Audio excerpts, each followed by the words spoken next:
La TVCRA est au cœur des préoccupations des gens d'ici depuis plus de 45 ans. C'est donc un honneur pour moi de soutenir et de contribuer à l'essor de la télévision communautaire de la région des Appalaches. Bon visionnement. Cet été, vivez l'expérience des Lumières sous terre. Participez à une rencontre unique avec l'histoire minière de Thetford et les gens qui l'ont façonnée. Assistez d'abord à un spectacle immersif et sensoriel où le passé se mêle à l'émotion pour créer un moment de pur émerveillement. Explorez ensuite des stations découvertes révélant les aspects enfouis de la vie et du travail des mineurs. 1 heure entre ombre et lumière au centre historique de la mine King, KB3. Réservez votre visite dès maintenant.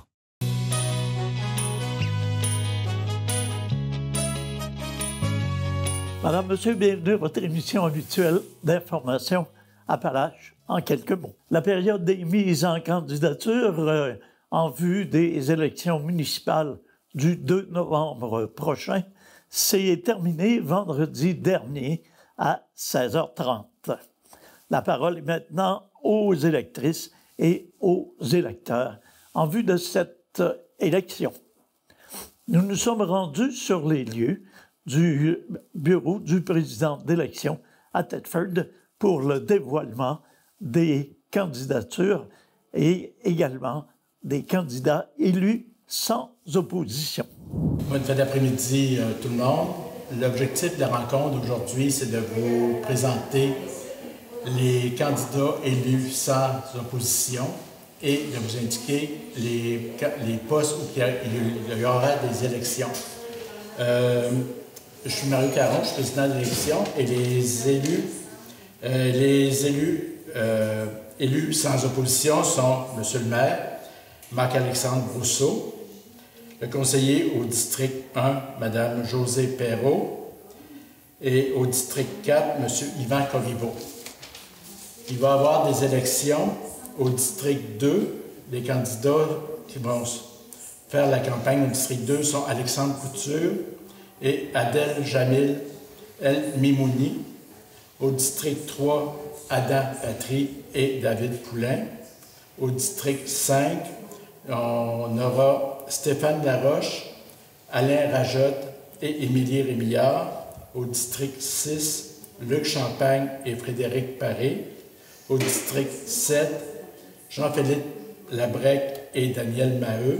Et au district 8, Anthony Bilodeau et Jonathan Fillon. L'avis de scrutin va être publié dans le prochain hebdomadaire régional. Fait que les gens pourront référer pour savoir qui est en élection et les lieux de votation. Je tiens à dire merci aux citoyennes, de Thetford pour la confiance qui m'a été témoignée pour avoir mon 4e mandat. Donc, très, très content d'avoir été élu par acclamation aujourd'hui. On vient d'avoir la confirmation. Alors, merci énormément pour la confiance qui m'est témoignée. Et puis, on va s'assurer de faire encore une fois un très bon travail pour les 4 prochaines années avec la nouvelle équipe qui va nous être envoyée suite aux élections du 2 novembre. Alors, merci encore une fois tout le monde. Je suis vraiment très, très fier.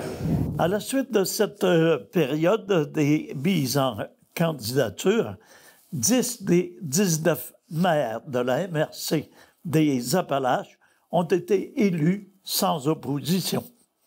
Il s'agit de Marc-Alexandre Brousseau de Thetford Mines, Pascal Binette d'Adstock, Charles Audet d'Israéli, Jacinthe Patry d'Israéli Paroisse, Gérald Grenier de Sainte-Clotilde de Beauce, Jean-François Roy de Sainte-Praxède, Denis Fortier de Saint-Fortunat, Valérie Fournier de Saint-Jacques-de-Leeds, Stephen Laprise de Saint-Jacques-le-Majeur et Francis Lehoux de Saint-Julien. Cette élection sans opposition a permis au maire de Thetford Mines, Marc-Alexandre Brousseau, de réaliser une première dans l'histoire de la politique municipale thetfordoise. Il est en effet devenu le premier à obtenir un 4e mandat de 4 ans à titre de maire de Thetford.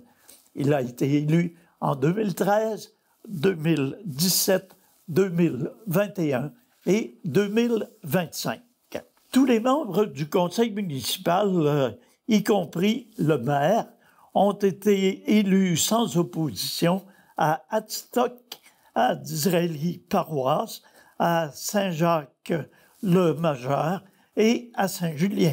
À Saint-Jean-de-Brébeuf, tous les membres du conseil municipal ont été élus sans opposition, sauf au poste de maire, où il y aura élection le 2 novembre prochain. Les postes de maire les plus convoités ont été à East Broughton et à Saint-Joseph-de-Coleraine, où 3 candidats sont en lice à chacun de ces endroits. On a dénombré le plus grand nombre de candidats à Thetford Mines, soit 16 pour 9 postes, à East Broughton, 16 pour 7 postes, à Beaulac-Garbé, 14 pour 7 postes, et à Saint-Joseph-de-Coleraine, 13 pour 7 postes. 19 postes de maire étaient disponibles et ce sont 30 candidats qui ont déposé leur candidature. 73 conseillers ont été élus sans opposition. 116 postes de conseillers étaient ouverts. Ce sont 163 candidats qui ont manifesté le désir de les combler. Vous avez compris que ces chiffres étaient ceux de la MRC des Appalaches. Petit message de la part de M. Richard Sanson du journal L'Arrivage d'Hadstock. Or, étant donné la grève des postes, l'édition papier de L'Arrivage a été déposée au bureau municipal, au guichet Desjardins, à la coop Saint-Méthode, au dépanneur coop multiservice de Sacré-Cœur de Marie, au centre des loisirs de Sainte-Anne-du-Lac et aux casiers postaux à Saint-Daniel. Monsieur Sanson a mentionné que l'arrivage sera de retour en novembre prochain, soit par la poste si la situation est réglée, ou au point de dépôt et aux abonnés Internet si la grève persiste.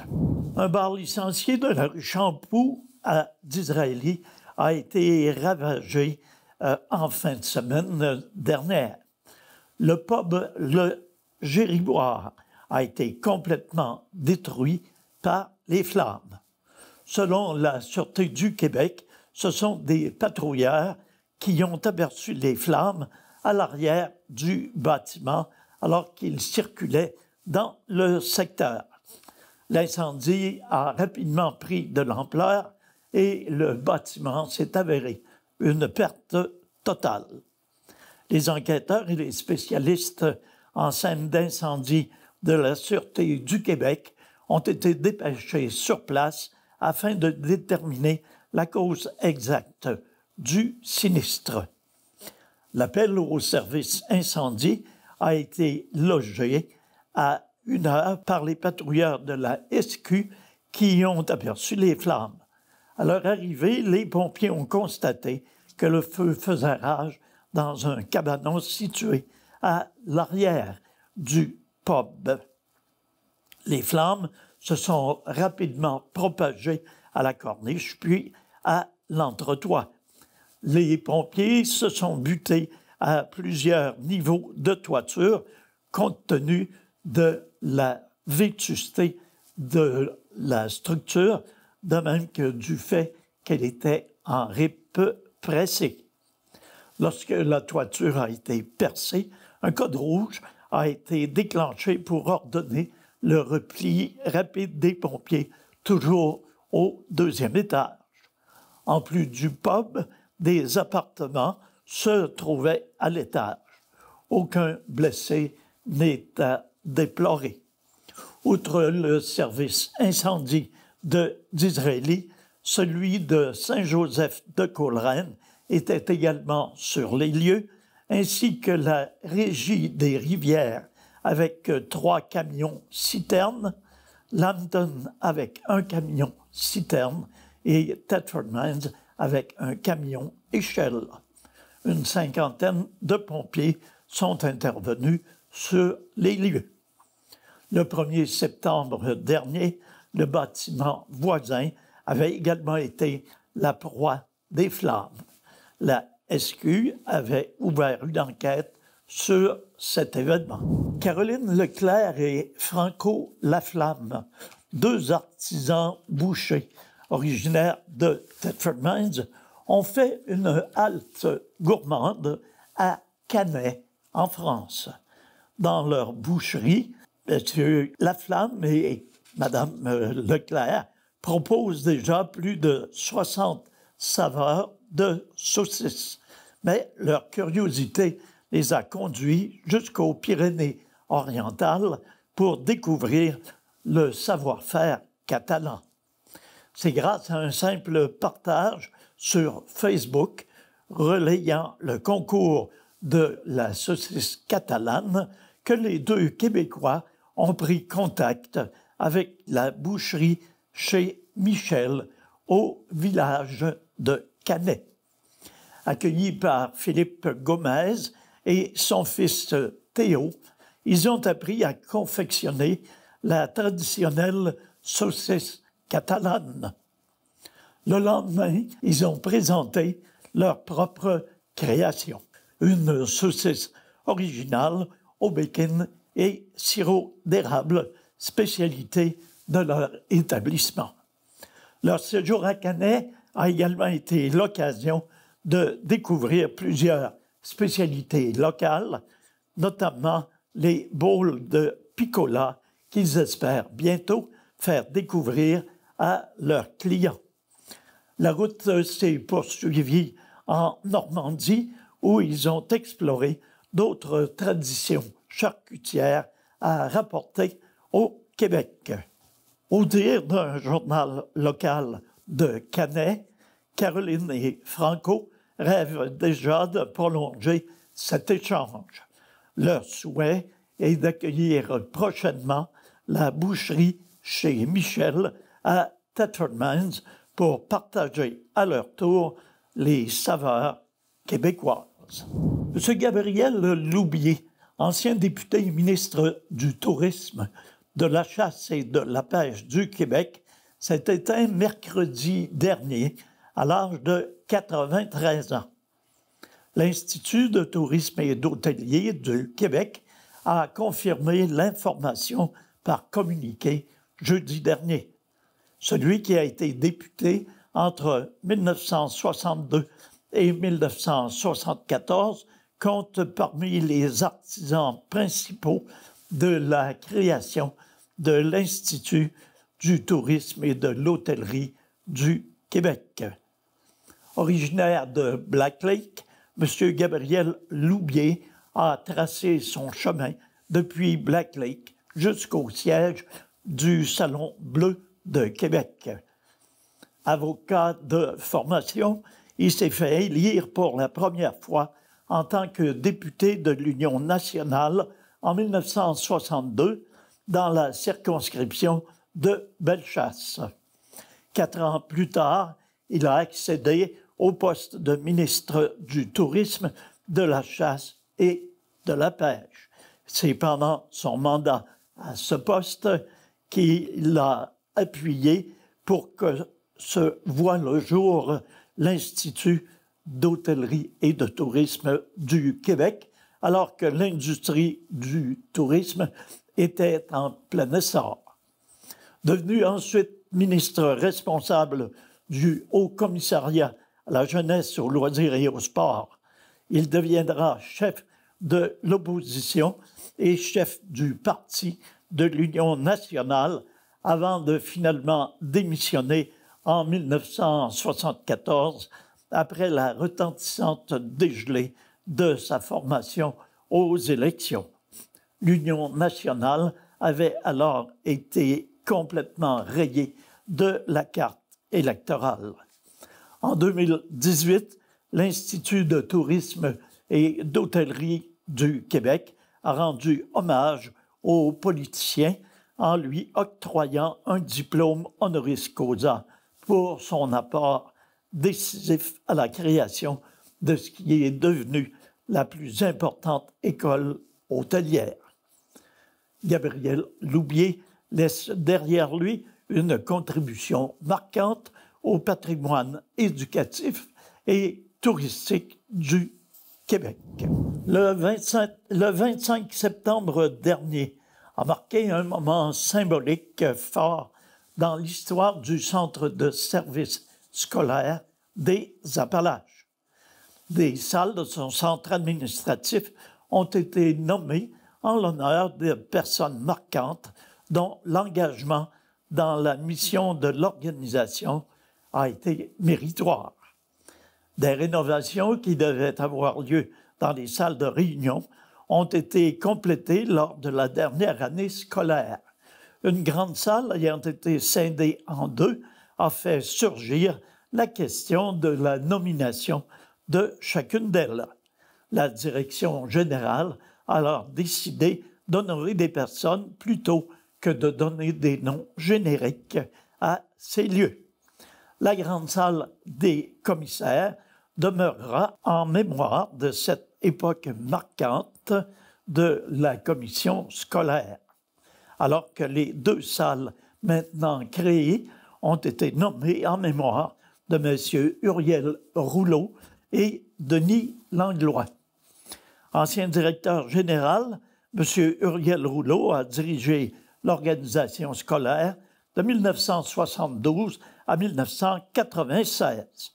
D'abord directeur général de la commission scolaire Black Lake d'Israéli de 1972 à 1996, il a été directeur général de la commission scolaire des Appalaches de 1996 à 1997, entité résultant de la fusion pour laquelle il a travaillé. Parmi ses nombreux accomplissements, il détient le record de longévité dans cette fonction depuis sa fondation et il a été décoré de l'Ordre du mérite scolaire en 1992. Sa contribution inestimable au réseau de l'éducation et à notre communauté scolaire lui a conféré une place importante dans notre histoire. Président de la commission scolaire des Appalaches pendant 31 ans, soit de 1989 à 2020, soit 31 ans, M. Denis Langlois a donné son nom à l'autre salle de réunion. Pendant ces nombreuses années à la tête de la commission scolaire des Appalaches, il a démontré un engagement indéfectible envers le bien-être des élèves et leur réussite.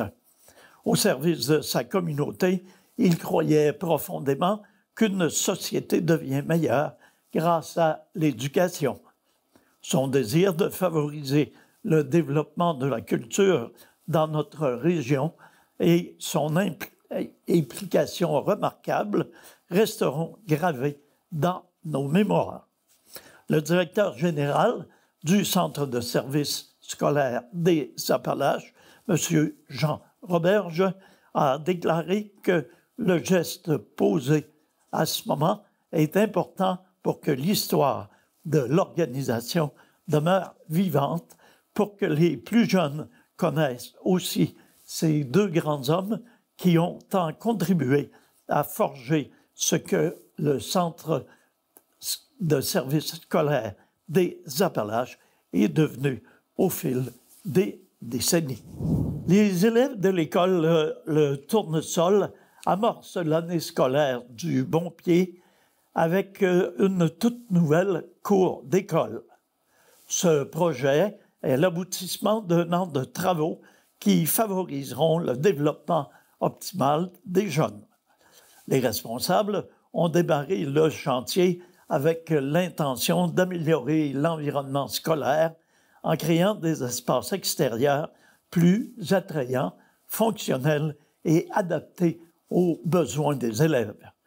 Les aménagements majeurs qui se sont échelonnés de l'été 2024 à l'été 2025 comprennent la création d'une classe extérieure, l'ajout et le déplacement d'aires de jeu, la construction d'un terrain de soccer synthétique et d'un terrain de basketball, le déménagement et l'amélioration de la patinoire de deck hockey, l'ajout de cabanons et la réfection du stationnement. Les investissements qui ont permis la réalisation de ces travaux sont de l'ordre de 2 millions de dollars payés par le ministère de l'Éducation dans le cadre des travaux d'infrastructure en maintien d'actifs, de 75 000 dollars, dont 25 000 généreusement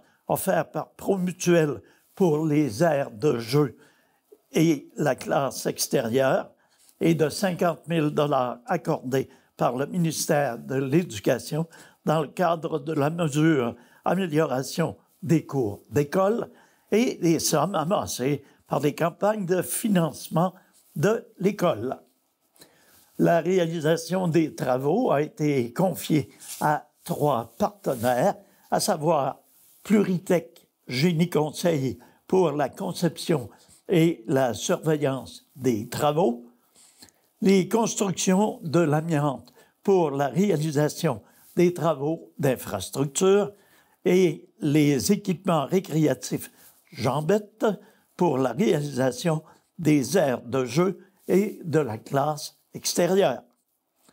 Grâce à ce nouvel environnement, de nombreux bénéfices tangibles seront à la portée des jeunes et de la communauté. Madame Isabelle Lecourt, députée de Lotbinière-Frontenac, s'est dite très heureuse pour l'école Le Tournesol, qui a maintenant une cour d'école rénovée grâce à l'ajout d'équipements, à l'amélioration des espaces sportifs, ainsi qu'à l'ajout d'une classe extérieure et d'arbres. Je suis certaine que cette cour d'école va devenir un lieu rassembleur pour les familles du quartier et pour la communauté, a déclaré Mme Lecourt. Par ailleurs, la directrice de l'école, Mme Geneviève Pomerleau, a souligné que les nombreuses infrastructures qui sont venues bonifier des espaces extérieurs vont assurément augmenter le goût de bouger chez les élèves.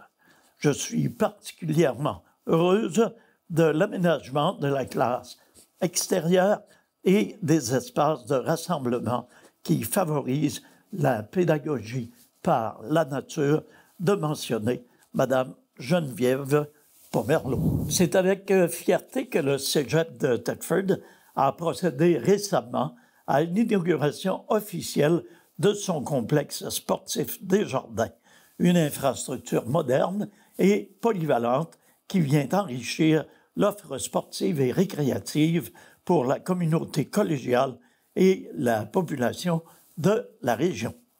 Réalisé grâce à la collaboration du gouvernement du Québec, de la MRC des Appalaches, de Desjardins et de la Fondation du Cégep de Thetford, ce projet d'envergure illustre parfaitement la force du partenariat et la volonté commune de doter le milieu d'installations à la hauteur des besoins actuels et futurs. Conçu pour répondre à une grande variété de besoins, le complexe comprend une surface de gazon synthétique adaptée à la pratique de plusieurs disciplines comme le football, le soccer, l'ultimate frisbee, le baseball. Une palestre pour la gymnastique, le cheerleading et les arts du cirque, une salle d'entraînement et de musculation, une surface de deck hockey, ainsi que des vestiaires, une aire de service, un bureau d'accueil, un hall d'entrée et un monte-personnes. Alors voilà, c'est ce qui met un terme à notre émission pour cette semaine. C'est Nelson Victo qui vous remercie d'avoir été des nôtres. Je vous invite à être là la semaine prochaine pour une émission semblable. Entre-temps, une excellente santé à chacun et chacune d'entre vous. Prenez soin de vous et prenez soin des vôtres.